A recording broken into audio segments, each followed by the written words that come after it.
When life gives you lemons, you make lemonade. And when Valorant drops a new patch, you run it down. What's going on, guys? Shai Wager here. Patch 3.05 just came through. Let's check out exactly what changed and what happened. It's basically just an overview of things. Rank distribution change, Immortals changing a little bit. Obviously, new map rolling in, which I'll have my thoughts of at the end of this. And then big changes to a bunch of initiators and just, one-off changes per characters for the game. Let's check it out first, though, on Breach. Aftershock is the only thing that's changing and deals damage to basically all the Killjoy tech, all the breakable tech there is in the game, it seems like now. And the two most important ones, in my opinion, are Sage Barrier Orb and Killjoy's Lockdown. Now, there's a bunch of different hidden buffs to other characters with this change. And this also kind of affects Skye in a certain instance as well, and her pick rate, because I feel like Breach and Skye share the exact same slot. Just as Cypher and Killjoy would in terms of when you're picking composition. You could double up on crazy flash initiators, but it's not always the case. Especially I feel like in pro play, but people have crazy strats from all around the world. Regardless, one of the biggest things in this patch, if you do scroll through all of it, is that there are no Skye changes for at least what I see at all, even in bug fixes. So when you look at things changing for Skye in general, because she is one of the most broken characters on the patch, and people were looking to get her nerfed, get her changed a little bit to be in line with everyone. The angle they're going with Riot, it seems like, is buffing Breach up to a level to where now you have to decide whether you want the versatility of Skye's flashes in a skirmish and the setups that she has getting into sights with Dog and the ultimate on executes just kind of slowly, or you want like the instant execute type of potential and the denial of other executions with Breach. Skye can also do it too, but I feel like with Aftershock, Fault Line, his flashes as well, especially with his ultimate, he can do a lot more faster than Skye. He just can't fight as quickly, as nimble, and as fast. But with this change now, I was talking about hidden buffs to certain characters. I feel like Sova gets a little bit more breathing room when Breach is in the game, because a lot of the times when you are playing Sova, Breach will save his Aftershock for whenever you're droning. Phoenix as well. Breaches now kind of have to think about what they want to do with their Aftershock, whether it's completely deny post-plant util in terms of, Killjoy mollies on the bomb or on the spike, apologies, or anything of that nature. So I feel like if you are picking Breach, the skill ceiling kind of increases overall, and your decision makings, the options you have, it's all on you in terms of Aftershock. Huge ability to have as well. Breach is gonna have to be purchasing this every round, and it's gonna help a lot with post-plant. It's going to help a lot with possibly fast takes as well. I feel like Breach is a very bursty character. So like, you take Split, for example, and Sage Walls on there. Breach is going to be amazing at destroying these walls, it seems like, instantaneously. It's a big swing for pistol rounds. It's a big swing for ecos as well. So overall, very good change to Breach. I feel like it was an answer to Skye as well. Definitely going to be seeing an initiator either way, at least in high ranks, hopefully in every lobby. And I want to see, exactly how Killjoy also kind of navigates her lockdown around Breach, because might have to find a few newer spots. I've kind of experimented with Breach in general though for a while, and you can Aftershock literally anything from the right angles. So it's going to be interesting to see exactly what breaks down. But I like the change a lot. Sova's happy about it.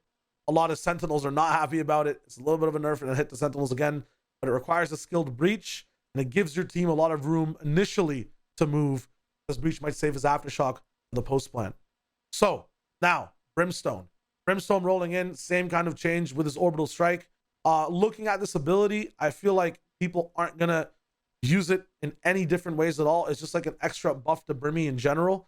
You're not gonna pick him for this reason. And a lot of the times your ults are efficient as possible. Some that might not have the most efficiency. Cyphers, sometimes Sage Res, if you're playing really well, you'll never really get it off, but there's always something to Orbital Strike. There's a Sage to counter, sometimes a Phoenix to counter, a push is coming in, you use it there. Niche instances over here, but at the same time, now when you ult something, you will know that you kind of control all of it, because before it is kind of silly. You send a satellite rocketing down on the map, and robots still exist on it, nano swarm, pods, what else, tripwires, everything basically stated over here is still there. You can just kind of have ease of mind knowing you've cleared everything. It's a nice little knock to post plant, and setups as well. When Cypher is on site, on maps like Split B, Split A, places where Brimstone's also played, you might have a situation where, on those maps, now getting ulted as Cypher, you don't have like your secondary line of defense. So two big knocks actually, the Sentinels. They're actually not eating that well this patch at all. Sova as well for Hunter's Fury. I feel like this is the one that knocks Killjoy and Cypher down the most, because a lot of the lines of sight you have with your ultimate do actually get hit. Like, or like a lot of those lines of sight have these things there. Like a lot of the times you can drone and deny Sova's team a push with the ultimate by, having a well-placed Sage wall or a Sage slow or something around the spot where they can't actually fully capitalize. But Sova can now break through the whole thing. There might be techs and rounds where, I'm thinking about Bind specifically, a short if a Sage is walling there, Sova ults straight into U-Haul. That's something that they always do. But now they can do it with the caveat of breaking the Sage wall as well. So it's a good buff to Sova. Once again, it hit the Sentinels. It feels like Sentinels just got hit hard this patch with a bunch of these changes. And if these one-off characters are in the game influencing Sentinels pick rates to go down in general, it might actually push for a meta where, just in general, faster comps. Jet is now obviously being picked already, but the Jet Sky Breach might end up even being a thing, dropping Sentinels entirely for, having Viper with a double smoke or something else with Sage just to slow people down. It might not get to that extreme. I don't feel like these changes are warranted to make it that extreme, but if people are starting to play less Sentinels because it's annoying dealing with all of this, it might make at least ranked feel like it's more beneficial to everyone to run faster comps, run maybe triple duelists, run something crazy, and not so much so worry about the Sentinels if all your stuff's just getting destroyed. Killjoy, very warranted change here. I've been looking for this for a long time because I feel like the turret's very good info and should punish people if they just don't break it, which is always the case. But it acts like a side buddy. It acts like a sixth player sometimes. So hard to open up sites when you have a good Killjoy playing off a turret. It's now at 29.5% slow, kind of buffing my reasoning of picking faster comps and maybe even picking more duelists entirely, because now you can dash in, you can jump in, you can quick trade with flashes with Sky. This also allows Breach to be played and start to move on sites, and go for aggressive angles and play set his team up to be faster, because you're not going to be slowed down as much when you get hit by this turret. You guys have felt it when you walk out of Split from B attacking. You felt it when you walk out of Ascent A when you're attacking as well. It's very annoying because not only do you have to actually engage with the turret, slow yourself down, Killjoy can always swing. It's kind of, a paradoxical 7-10 split in bowling, if you guys bowl, situation where you have to deal with the turret but then try to pre-aim the Killjoy as well. Troublesome. Good change entirely. The reasoning for this is just in general to tone down, I'm just reading this straight up, the turret's ability to impede rushes and give opponents more counterplay options. Yeah, so the rushes, I think, is the big thing. We'll see what's up. For Raze, the Boombot, max damage reduced to 80 from 125, so now it does not kill at any circumstance for anyone that just has full HP. Before it went through half armor. The minimum damage as well, if it is a little bit more away from you, went from 50 at max range to 30, it seems like. And then cost reduced from 400 to 300, which is honestly the biggest thing. And I feel like this overall is a buff because people weren't really using Boombot to kill as much. And I feel like, when Boombot did kill, it was under circumstances where you just kind of let it roam free. It was very rare in a sense, or you were damaged already. So the changes aren't that huge. But essentially, now the biggest change with this, and the reasoning for this was, if you take a time to read the paragraph, is that you basically want Raze to have a few more options on how to deal with enemies and create space for yourself on more rounds. That was kind of the goal with all of this. And they hit something that's not that big in terms of damage. So now with Boombot, this is going to be big for rounds like 2 to 5, 2 to 7, when sometimes you're just there with the Deagle is Raze. If any of you guys are Raze mains, you understand that using a Boombot, if you get it round 1, which is not usually the case, sometimes on Bind it is, but when you're using Boombot, you use it once, you're not allowed to buy another one for like 3 rounds unless you want to have half armor or no armor sometimes. Now the option to have this on 1 extra eco or 2, depending on how well you're doing in terms of the kills that you have, is huge, because you can, baiting with Boombot makes getting sheriff kills so much easier. Sometimes if you're marshalling as well long range or entering fast into a site off of crazy eco strats, having this boom bot lets you just clear that one extra angle.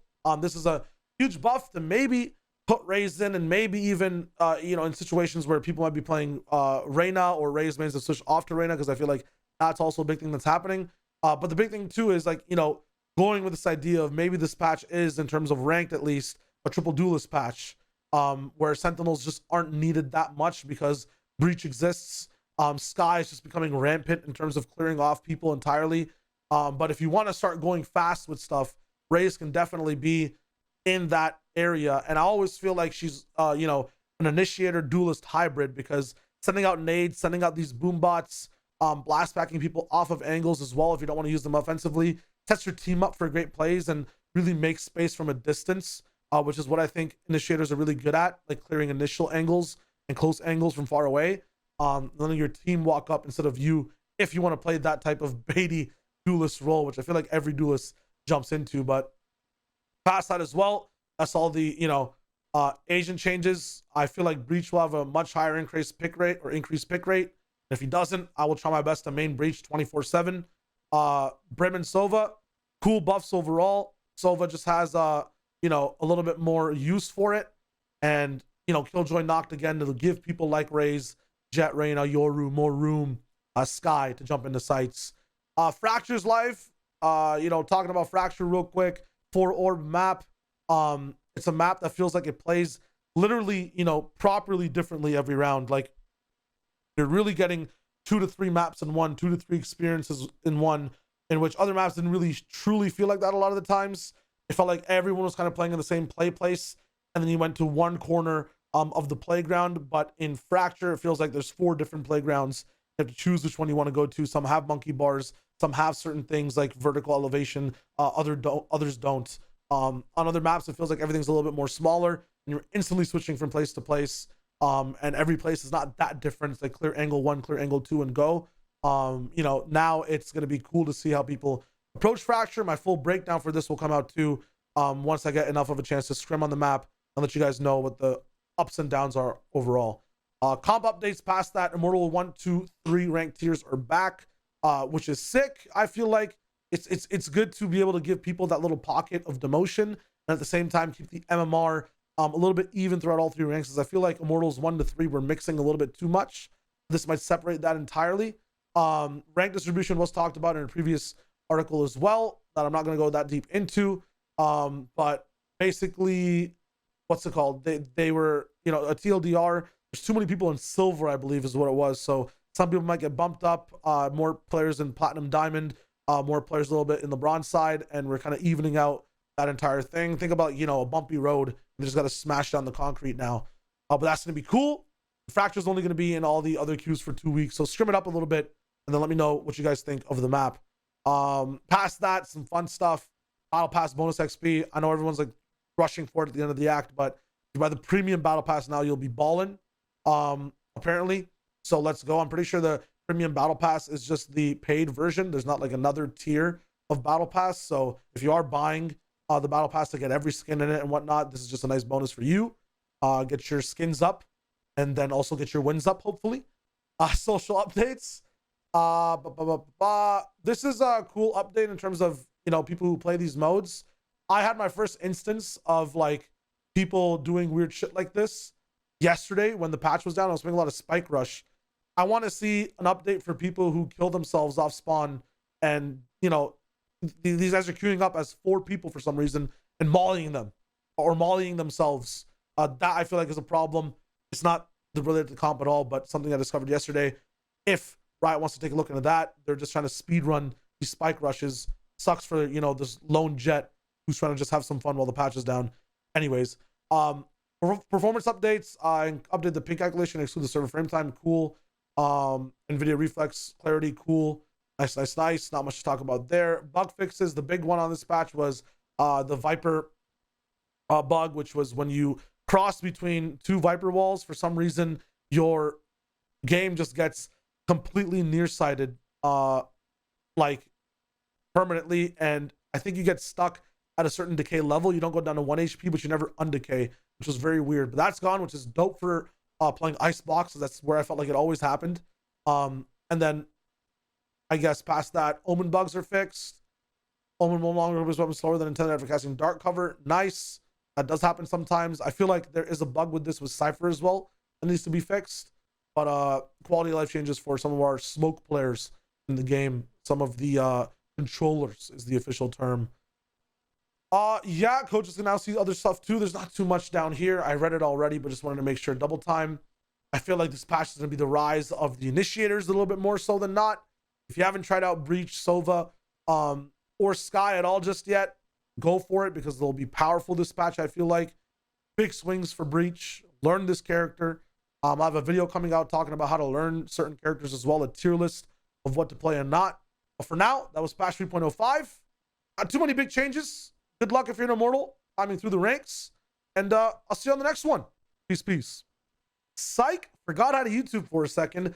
Subscribe because I'm going to be posting a bunch more. I don't want you guys to miss it in terms of patch rundowns, some other cool, unique videos, all regarding Valorant, some regarding Fortnite, some actually a little bit of a crossover, which will be interesting. Like the video if you like it too, and drop a comment on what you think about, I don't know, my hair, the ideas in the video, initiators, I don't know, or any type of vids you want to see. I'll see you guys soon. Peace, peace.